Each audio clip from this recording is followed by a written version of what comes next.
What are we discussing on today's podcast, you ask? Well, we gotta break down game one against the Oakland A's. The D-backs take game one, of course, against those lowly A's. And then we got part one with silly baseball, bringing down which teams that are kind of disappointing right now do we think can turn it around by the season's end? All on today's Locked on Diamondbacks podcast. You are Locked on Diamondbacks, your daily Arizona Diamondbacks podcast, part of the Locked On Podcast Network, your team every day.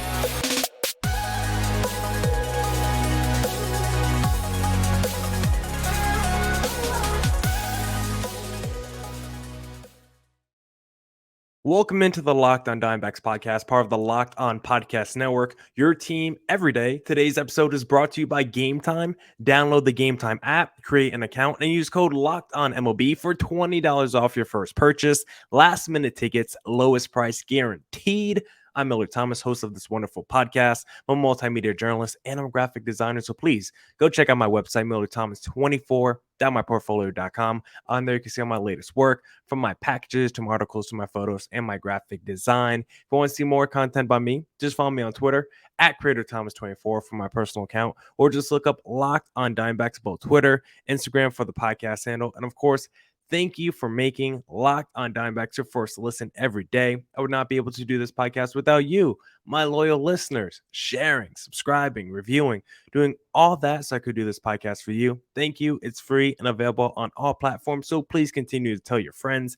And one of those platforms is YouTube, so please hit subscribe on the Locked on Diamondbacks YouTube channel. But for today's podcast, we got part one with silly baseball, bringing down which disappointing teams from the early part of the season do we think can turn it around by game 162. But before we get there, first I want to talk about the good and the more good from this game one against the Oakland A's. We won't do a big deep dive. This won't be a two-segment podcast or a two-segment.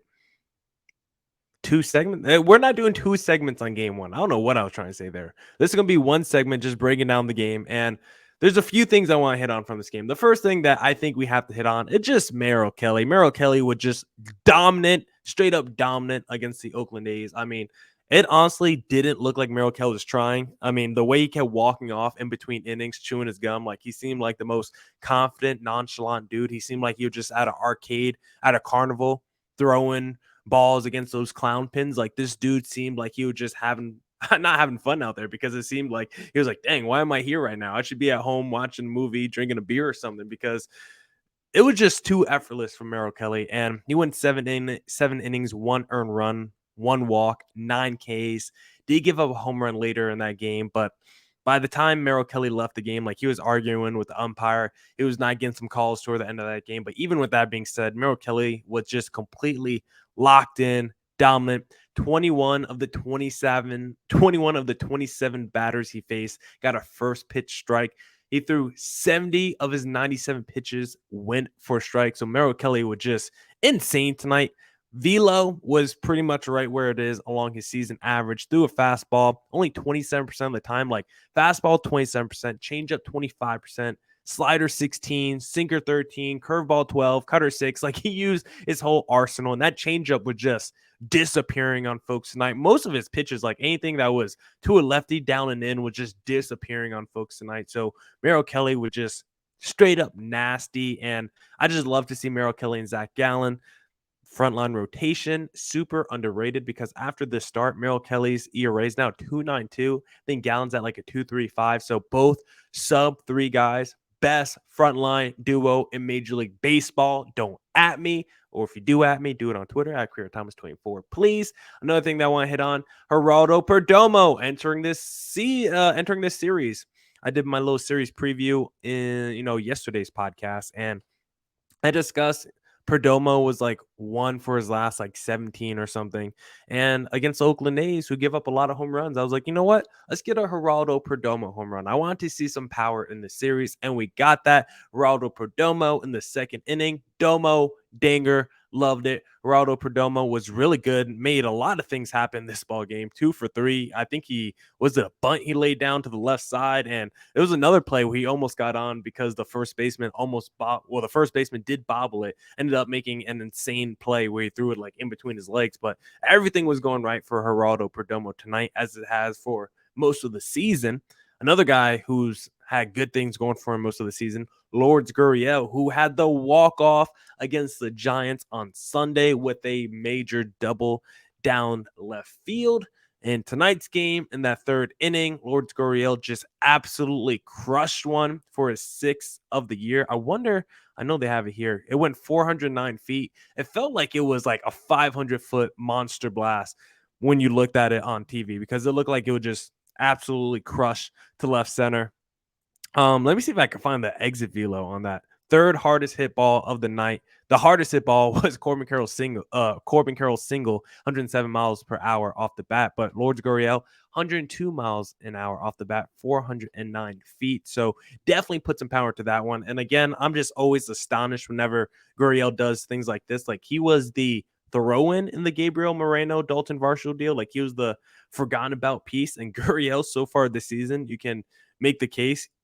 I don't even think it's a hard argument. He's the best player in that deal. He's single-handedly, if you just did the trade straight up Varsho for Gurriel, you'd be like, that's a fleece by the D-backs because that's how good Gurriel has been this season. And then you still have Gabriel Moreno, who has been electric as a defensive catcher, throwing out guys with his arm, real cannon behind the plate, really limiting opposing runners from taking off. I mean, he couldn't do anything against Ruiz tonight. I mean, he's electric. He has already 19 stolen bases on the season, but against everyone else, Moreno has been insane this year. And his hitting, I mean, this is not going to be someone that he's not going to be a big power guy. He might only be like a 12 home run guy. He might not be just that slugging might always be something that you yearn from Gabriel Moreno, but if he could be like a 380 OBP guy, with the average that he has now of 320, like he could just be an on-base machine against opposing pitchers, and that's what I would love to see from Gabriel Moreno. So that trade has worked out, and shout out Gurriel for hitting a huge home run in this game. And then one other thing that I want to talk about that was a dislike. Ketel Marte, he got his hit streak in this game, but the moment we came up to the plate with 2 outs and it was bases loaded, it was a big moment for me just because I didn't think it was going to change the momentum of the game. I thought the D-backs were going to win this game, whether Ketel Marte came through in that moment or not. But it was just more of a microcosm of the overall season because over and over again, as good as Ketel Marte has been this year, he's been getting closer to the form that we've seen in years past. But Ketel Marte, one area he keeps struggling in is that runners in scoring position. And with the bases loaded, I know it's 2 outs. I wanted a chance for Ketel Marte to boost his confidence with those runners in scoring position, get a big knock against a lowly Oakland team who you're probably going to win against anyway. And it didn't happen. Instead, he struck out. And that was just a moment where I'm just like, it never feels like Ketel Marte comes through in those moments anymore. And it's sad because I always felt like he was someone I could have trusted with runners scoring position. He was someone that I thought was super clutch, big moment in the ball game, high leverage moment. Yeah, I want Ketel Marte in that situation. And so far this season, he's someone that I want when there's no outs. He's someone I want at the plate when there's no one on. But if it's 2 outs, man on third, he's probably not the guy I want at the plate for this D-backs team as it currently stands. And then the final thing that I thought was just funny from this game, the A's definitely put on the tank job later in this game because either in that 7th or 8th inning, when they were trying to make a rally and they had some action on the bases, their guy Diaz got doubled off with no outs because a little bloop pop fly to the infield where Perdomo had to go a little bit into left field to catch it. Like Diaz is just head down, running hard, no outs, doesn't look up for a shallow pop fly, and he just gets doubled off at second base. That seemed like a pretty clear taint job by the Oakland A's there, even though it's probably more of a mental lapse by Diaz. Just funny to see the 9-34 Oakland A's be 9-35 after the D-backs win today. But insane to see that because it's very rare you see a guy, no outs, running hard like that, head down with a shallow pop fly to left field. So great job by the D-backs to take care of victory in game 1. And like I've been saying, I want a sweep against this Oakland A's team.